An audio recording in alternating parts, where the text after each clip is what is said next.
2-3 মাস যাওয়ার পরে আমার শাশুড়ি মা আবার বললো যে কি হইলো, সমস্যা নাকি কোনো? আমি বললাম যে না। পরে আমি আমার না পেরে আমার হাজবেন্ডকে একটু বুঝাই বললাম যে তুমি তোমার মাকে বুঝাই বললো, আমি তো কেবল এসএসসি দিছি, এইচএসসি পরীক্ষাটা অন্তত দিয়ে নেই তারপরে ভাববো।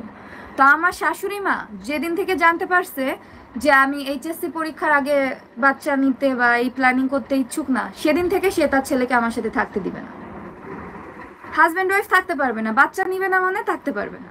এটা আমার শাশুড়ি মার এথিক্স। রাগ না, অভিমান হইতো না, রাগ করি নাই, প্রথম প্রথম রাগই করি নাই। আমি ওকে বুঝাই বলতাম যে তোমার কি কোনো কিছু ইচ্ছা করে না, বা তোমার কি মনে হয় না আমি তোমার বউ? তোমার তো এটা, প্রত্যেকটা ছেলের তো বউদের নিয়ে নিজেদের স্বপ্ন থাকে, নিজেদের শখ আহ্লাদ থাকে, তোমার কি নাই?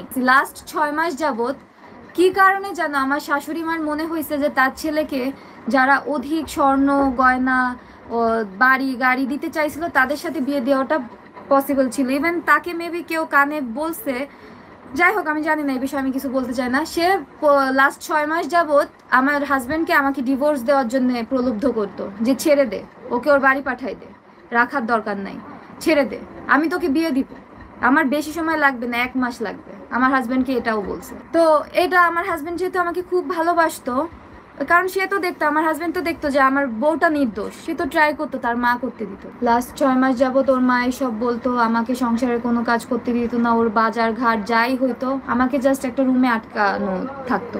আমি বাজার ঘাট কিছু ধরতে পারবো না, রান্না বান্না কিছু করতে পারবো না। আমি জাস্ট খাবার হইলে ওনার মা যেটা খেতে দিব ওইটুকুই খাবো। আমার কোনো ইচ্ছা নাই, আমার আজকে ইচ্ছা করলো যে আমি আজকে এটা খাবো, আমার স্বামীর বাজার আমি খেতে পারবো না। এটা নিয়ে ধরেন আমার সাথে আমার শাশুড়ি মার কথাবার্তা পুরোপুরি জাস্ট দায়িত্বে যেটুকু পড়তো ওইটুকুই কথা হতো। তো লাস্ট 6 মাস যাবত সে যখন ডিভোর্স